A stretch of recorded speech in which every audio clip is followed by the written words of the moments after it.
What is going on, everybody? Jason and Justin are joined by a guy I've been fan of since 1989, and that is Mr. Kurt Fuller. How you doing today? I'm doing very well. Thank you very much. Thank you for, taking enough interest in me to want to spend time with me and listen to me. Absolutely. Like I said, been a fan for a long time. But so the way I like to start these is, I'm going to take you back. But what made you want to become an actor? Woo, woo. I think I was kind of I hate to use this word, geeky kid. I was very tall and very skinny, picked on a lot, and I used humor to get attention and to sort of even the score with people. And I when I look back, I didn't know it at the time. I was sort of keeping them on their back foot by being funny. Hmm. And then I went to college. I went to Berkeley when it was easy to get into. I don't think I don't have to say that. Um, And I met a girl who was taking an acting class, and you know that story. Mhm. I followed her. I followed her into the class, and I got hooked. Do you Awesome. remember what it was like booking your first role? Yeah, I do. As a preface to that, I moved to L.A. in 1976. That makes me 130, if anybody's doing the math. I was counting. In 1976, and got a real estate license because I didn't there were a lot of 55, 65-year-old waiters who were still called themselves actors, and I thought, well, I need a better plan B than that. um, and I sold real estate for 9 years and did Mhm. theater all night until I got my first job. So it was a long time coming. uh, and the first job I got was Knight Rider, the original Knight Rider, Mhm. Nice. and I played a cameraman, and I had one line, which was "the car talks." Okay, but my first real job uh, was Ghostbusters II, Mm. and I was selling real estate and doing theater, as I said, and I was doing a play that actually changed my life, and I'm sure no one's heard of it now. It was a long time ago. It was called Kvetch, and it was written by this actor writer named Stephen Burkoff. Stephen Burkoff, I don't know if you remember Beverly Hills Cop, Hmm. Yeah. the movie, but he was Victor Maitland, the real bad guy who uh, sold the art. And if anybody remembers that, anyway, he was a bigger playwright than he was an actor, really. And Harold Ramis came to see it, and then Harold Ramis went to Ivan Reitman and recommended, that he see me. And I went in, and for some reason, I didn't blow it. And I got the job, and 6 months later, I quit real estate after Ghostbusters 2 came out because you know it was an overnight. I was an overnight success after 9 years. Um, and then, if you've ever looked at my IMDb page, it's pretty long, and I didn't stop working until really this series Evil I did for Paramount um, ended last year, and I sort of thought, well, I don't know if I want to be on sound stages anymore, and so I'm sort of seeing what it's like to not work, and it's a good time Mhm. because nobody's offering me a job anyway, so it's a very good time to be on hiatus. Oh, I'm And sure that's not your. Oh, go ahead. people think of actors as, how could you ever quit? How could you ever stop? But they're long days, and I'm 72 now. Yeah, I'm on a sound stage. The floors are hard. My knees hurt. My ankles hurt. I want like little short jobs. I don't want big series jobs anymore. So makes that's sense. the end of the interview. Yeah, we're done. I've taken us full circle. What was it like walking on the set of Ghostbusters 2? Petrifying, absolutely petrifying. I was like the real Ghostbusters movie is Ghostbusters 1. I mean, that was just to me a perfect movie. And I pretty much worshipped Bill Murray. I thought he was absolutely brilliant in that movie. And I was told I think this part happened. I think they were trying to get William Atherton back from Ghostbusters 1. And he wanted too much money. So at the last minute, Harold Ramis said, "Hey, this guy, I think he could do it."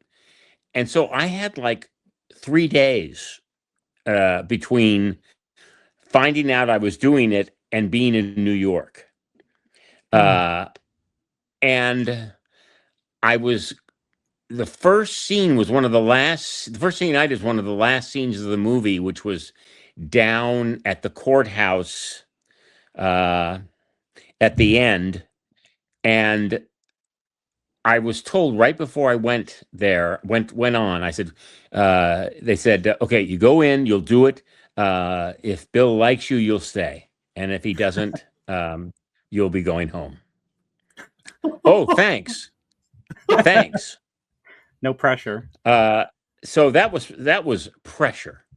But I have to say they were all incredibly nice. And I mean, Harold Ramis really is responsible for my career, and I stayed friends with him, until he passed. And if I see, I did another movie with Dan Aykroyd, and I see him around. They all remember me. They all talk to me like they know me. So I have nothing but good things to say about those guys. It's incredible. That's awesome.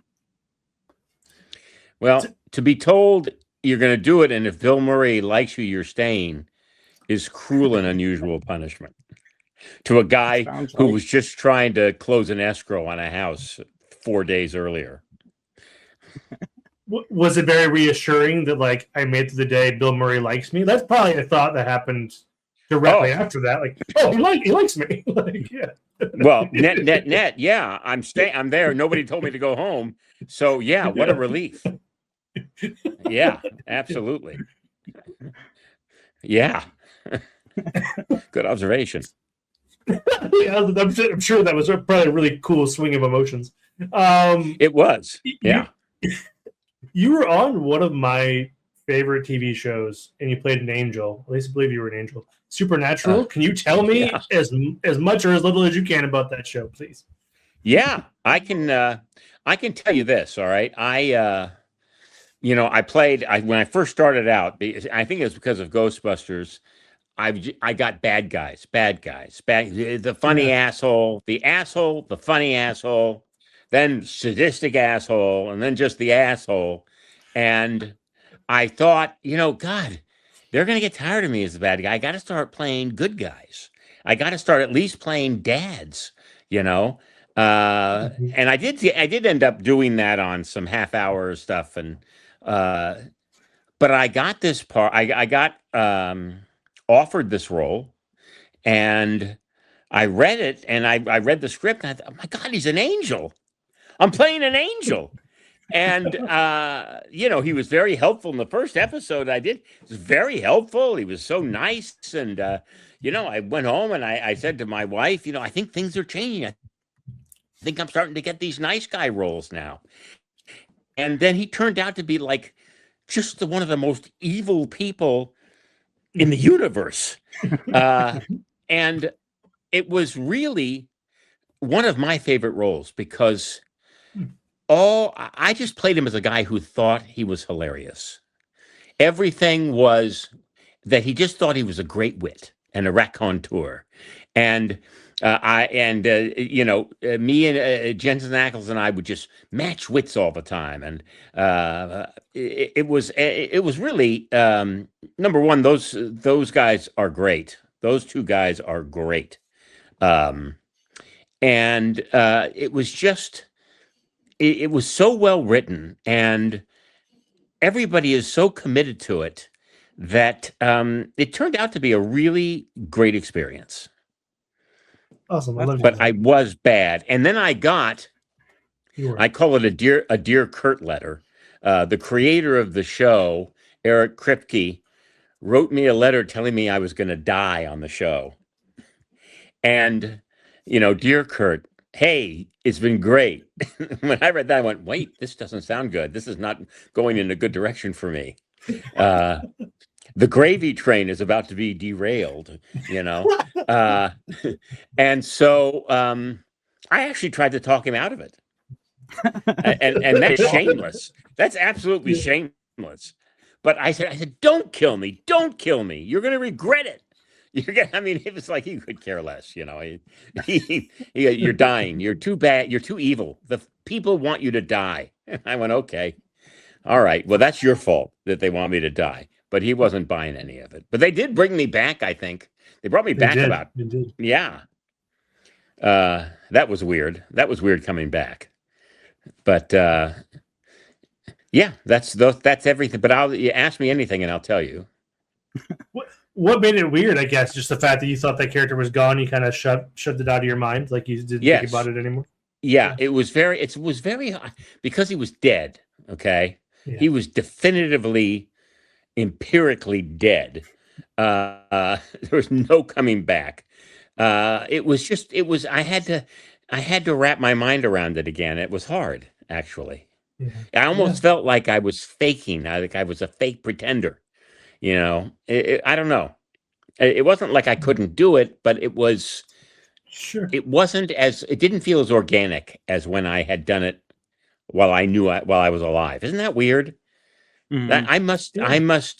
I must be very sensitive, because it was hard to wrap my mind around it. Does that speak to the creative process of? Yeah, sorry. Yeah, it is. I didn't realize I had a creative process, and apparently I do.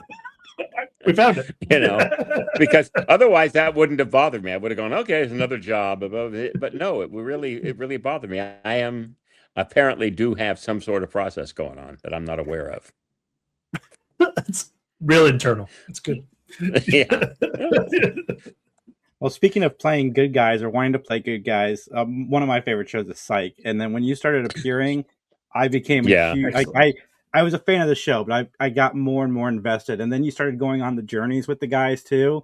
And those are some of my favorite episodes. The Bachelor Party. Yeah. Last night, Gus. Yeah. What was that experience like working on the show and then coming back to the 3 movies? And there's a 4th that's been written.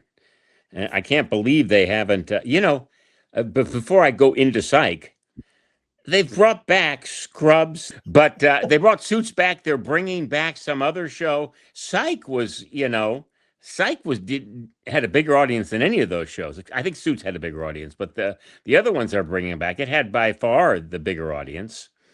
But anyway, I don't think they're going to. So that show, Maggie Lawson and I talk every day still. Tim Almonson and I text every day. James Roday and I have done 2 plays in the last 2 years in Connecticut. We're all we love each other. And I used to go to the Starbucks that Maggie Lawson went to. And I knew her from Starbucks. And then she started seeing James Roday. So then James Roday would come in. And I remembered that I did a movie with him called Replicate, which nobody remembers. And Eugene Levy was in it as well. But it just didn't. But that's where I first knew James. So we sort of got reacquainted and talked. And then out of the blue, I guess in the 4th season, they called me to come in for one episode. I was going to do 1 episode.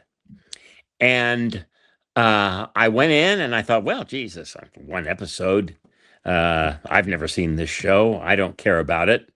I'll do whatever I want. And it turned out to be exactly what they wanted. And I was just, I was just winging it. But the script was so funny. I thought, how have I never seen this show? And then I went back and watched it from the beginning. And then I ended up doing scads of them. And in fact, we're going to be in San Francisco on the 24th and 25th for a Psych convention. Just all of us and a bunch of psychos. That's awesome. I hope what a good name for the fans. Yeah. Which I really enjoy, because those fans, man, they're rabid. They are serious, and it's actually a lot of fun. Yeah, but we are a pretty serious bunch. Yeah, But Roday, I'll tell you this: Roday and Steve Franks also. They're so quick. They're the only time I've ever worked with anybody as funny and quick as them. As I did a series for Comedy Central called "That's My Bush." Oh my God, it's so good. Yeah, it was Trey Parker and Matt Stone, and Trey Parker at the time was like so quick, they were there every day. They wrote and produced the whole thing. He would come up with stuff on his worst day that you wish you could do. And James Roday was like that. And they just gave me pure gold, just pure comedy gold. And all I had to be was like a trained monkey and just do it. And that's a gift when you've got people around like that. You can't miss. And, That's My Bush. 9/11 really, it's my own personal tragedy with 9/11 is That's My Bush. But that's a joke. That's a very bad joke. You lit on fire. Yeah. So, yeah, that's Psych. What a great show. Best chemistry of any cast. Like anybody that joined that cast just clicked. Like they'd been even when you joined, it was like you'd been there for the entire duration of the show. I know. And they made me feel that way. They made me feel that way from day one. It was, sometimes you'll go on a show and they're like, they won't even talk to you really. It's show business is weird that way, but there are a lot of good people, and I tend to gravitate towards good people. Well, you brought up your comedy to help you cope with the bullies. That's kind of where I got my quick one-liners too. But you've done some amazing comedies. What was working on Wayne's World like? Wow. How honest do you want me to be? As honest, we've heard stories. We can cut it out if you want. No, you don't have to cut anything out. I personally, I'm going to say I had a lot of fun doing Wayne's World. It was chaotic, but it must be how Saturday Night Live is. It was just chaotic. Everything happening on the fly. I became close for quite a while with Dana Carvey, who I really loved. And brilliant. We all thought he was the real breakout brilliant one because he was the best actor. He seemed to have the best chops. And yet it was for Mike Myers, who became like this, he just exploded.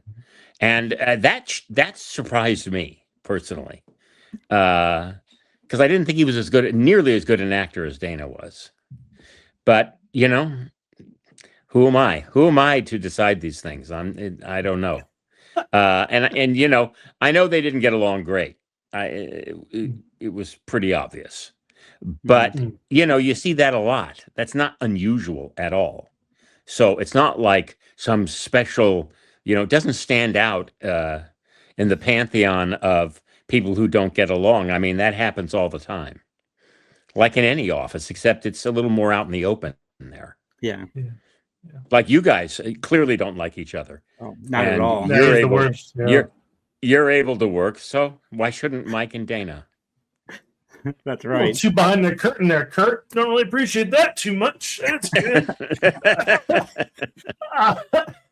I do have a question because Jason mentioned how you've done so many comedies, and I very much agree. Do you consider yourself like a hard break? You know what I mean? Like you're in a funny segment of Psych. Like, are you breaking? Are you laughing? Is that a hard thing to do? Or you've been in so many comedies? You know what I'm saying? Sorry, maybe I worded it weird, but like, is it? There are. It's usually when I'm pretty good when I'm fresh. When people start getting tired, it gets long in the day. There are scenes you literally can't get through, and Psych especially. There are scenes you cannot get through, and they would. Like I had one line I could not. It took me we were in the morgue and there's a one line there, and I go, "Cause of death, diabetes." I kid, she exploded, and I could not. I literally could not get the line out. I could not get the line out. It was so funny. I mean, there was all sorts of, there's all sorts of those things. And I'm Tim Amundsen, who played Lassiter. He was the easiest break. He could not. He would start laughing around me, and he had to leave the room. I mean, it was that was a party. That was a party. It was a party where you actually get things done, but it was a party all the time. To piggyback off Justin's question is, I can't imagine doing Scary Movie as the sheriff that you were able to keep it straight. You had to have break a lot because there was a lot of like just absurd straight moments. Like when you hand over the photos, like, what do you think of this one? Oh, I kept it together for that. Because it was comedy gold. The strangest thing that happened for me on Scary Movie was I'm in my trailer and I get a knock on the door, and it's the director, Keenan Ivory Wayans there, and he's got what looks like underwear in his hand, and he goes, "Put this on and go take some pictures." I said, "What?" I said, "What? This is underwear." He goes, "No, it's not. It's a bathing suit." I went, "It's a Speedo. I'm an older adult." I said, and there was a woman there who was going to take photographs, and I said, "Well, where do I do this?" He goes, "Well, there's people with lawns. Just go around the houses." These people didn't know that, they didn't give their okay. And I go, and what kind of pictures do you want? He goes, "Oh, like this and this and that," and that was it. So I put this thing on. And we just go in front of people's houses, many of whom are home, and I'm on there wearing this ridiculous Speedo, posing in these sort of weirdly, perversely sexual poses on their front lawns. But, in Canada, people are so nice. They won't say anything. But they were certainly looking, and it was humiliating. I'm going to tell you right now, it was humiliating. And this poor girl taking the pictures, I don't know what she thought, but she kept it together. But it turned out to be funny. So, that's its own reward. Incredibly so, man. That was so good. I know, but he just, to not even ask me. That's the other thing. Usually in a real movie, they go, do you mind wearing a Speedo? And that you have a chance to say no. But I had no chance. I was overwhelmed. I was flabbergasted. That just means he's a good salesman. He didn't give you Yes, he is. Oh, speed rush into a Speedo. It's good. You were in a video game, LA Noire, that I had a lot of fun playing. Do you remember your experience there? Like, well, I do, and it was. I don't know why I did it, because it doesn't pay that well. It wasn't a. But I think it was because I've always wanted to experience it. And it was so technical. It was very hard. And people who do it, you sort of, they put my head basically in something where I cannot move it. I could not move it. And they had me and I was playing sort of this there used to be a cartoon character, a rooster, who talked like this. I say, son, so I sort of modeled it after that, and I actually thought it turned out pretty funny. But it was just my head, and I could not move my head. It was very, very odd. And then the people with the ping pong balls, they go do it, and then they put my head on their body, and that's how it was done. So that wasn't me doing any of the moving; it was just my head, and they attached that to another body. Yeah, it's the magic of whatever. Yeah, and I'm sure they do it differently now because that was a while ago. Sure. And yeah, that was L.A. Noire. Now, I think that was a pretty well received one, but it kind of brought down that company because it cost so much. I believe that thing cost everything was. Yeah, go ahead. Sorry. It because all the stuff they did to make LA look like LA in the 30s and 40s apparently cost a fortune. I believe that too. That one was so nuanced because like you're trying to uncover a mystery and you have to like, is this person lying? Yes. Is it not? And they're like, everything was so animated with the face. I bet that was a lot, especially if they're using faces like yours that were a real human. It was a lot, and I had to give I had to give lying answers. I had to give true answers. I had to give so. I mean, it actually took a long time. I really felt underpaid. I'm going to say that. All right, they owe me money. They had me there for hours doing every possible line, But whatever. It's too late to complain. It was like 10 years ago or something. It's never too late. But I appreciate that very much. Thank you. Well, you mentioned Evil, and Evil has my favorite television actor ever, Michael Emerson, in it. What was it like working on that show? Well, the creators of that show, Robert and Michelle King, are very, very close personal friends of mine. And our kids grew up together. They played together. They went on Halloween together. I did a lot of episodes of The Good Wife and The Good Fight. And, they have just created just so much great television. They're really, I just respect them so much. In fact, we're having dinner with them tomorrow night. And they asked me to do this. And my feeling is CBS didn't really want me. And they hired me as a guest star for the pilot. And then said, because CBS would never allow me to do it as a regular, probably. That's a long, I don't know why. But it's just a weird thing sometimes. If a network doesn't like you, or you get on a list of somebody, and then they said, "Well, look at Kurt. Oh, we want to make him a regular," and that's really what I think happened. And I've asked them about that, and they've denied it, but I know it's true. And I'm forever grateful to them because it was a great job. And Michael Emerson, the woman, Katja Herbers, is a brilliant actress. Mm-hmm. And Mike Coulter, I mean, that whole cast is, it was great. And it was a really, I used to call, people would say, it was on Paramount Plus when Paramount Plus just started. And people would ask me where it was. I said, it's on the Witness Protection Program. Because you could go there to hide. I think Paramount Plus is doing better now, but at the time it was like, Jesus, can anybody find this show? So yeah.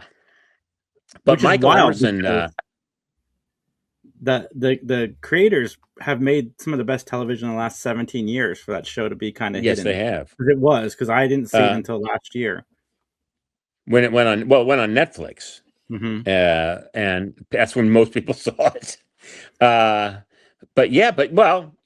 Paramount Plus, I'm sure they thought it was going to be, something great because, that when you start a network, you think the best, you think it's, and it's turned out to be much harder than, surprise, surprise, people thought.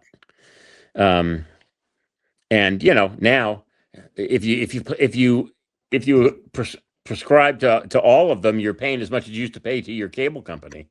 It's all sort of, nothing's changed really. Because everybody's their desire in the business of show business is to get as much money out of people as they possibly can. So they're going to squeeze and squeeze and squeeze. However, that's why I ask for a lot of money. So I can't really say, you know what I mean? If you're an actor and you're working, you're grossly overpaid. And so I have to say I applaud what they're doing. That's another show that you got more and more involved with. Like they started including you in the mysteries as well.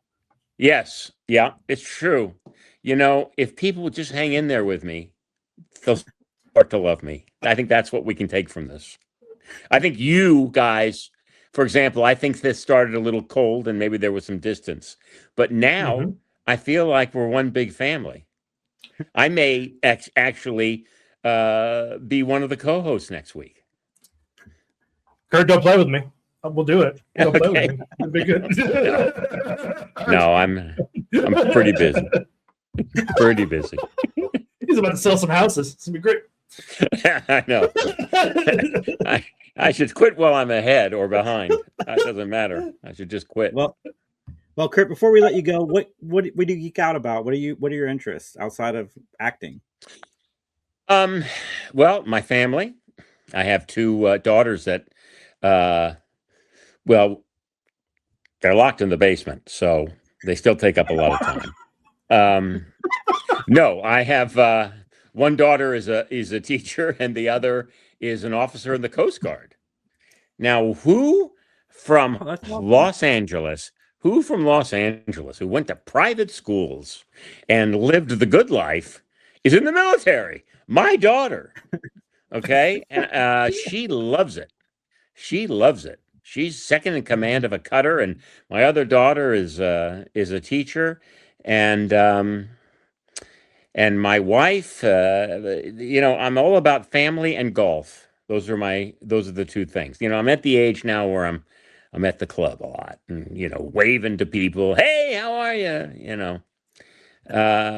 Trying to slow down, but I have to say, I really love doing plays, but I also miss the whole, it's more exciting to be on a set, and there's so much going on, and people are so nervous and they're so worried. Oh my God, am I going to be able to pay my mortgage? Yeah, people are all worried about, stuff. And I do miss that. I do miss films now, and I'll probably, if I get the opportunity, do maybe one more thing. Well, Kurt, thank you so much for joining us. Everybody, like, comment, share, subscribe. Where can everybody follow you online, Kurt? Instagram is at the Kurt Fuller, and so is what I call Twitter, the Kurt Fuller. All right, and that's it. Yeah. Do you have a con schedule? Well, sorry, Jason. Right before, do you have a con schedule? You mentioned you're going to go to a Psych con. I'm going. Yeah, the Psych con is the 24th and 25th, and then I'm doing another one. This is another weird thing. I did a movie, Elvira, Mistress of the Dark, years ago. If you know who Elvira is, Cassandra Peterson, and she called me and said, "I'm doing a horror con. I really want you to come."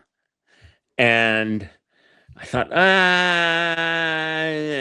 but then, some numbers were thrown out there. And, most actors pretend they're not in it for the money, I don't go to cons for the love of the game, That's a job. Although I am a people person. I enjoy it, but still. I'm going to Raleigh, North Carolina, so. To HorrorCon in October. I'll see you there. That's awesome. Well, everybody, again, like, comment, share, subscribe. I'll put the links to Kurt's social media below, and we'll chat soon. Bye.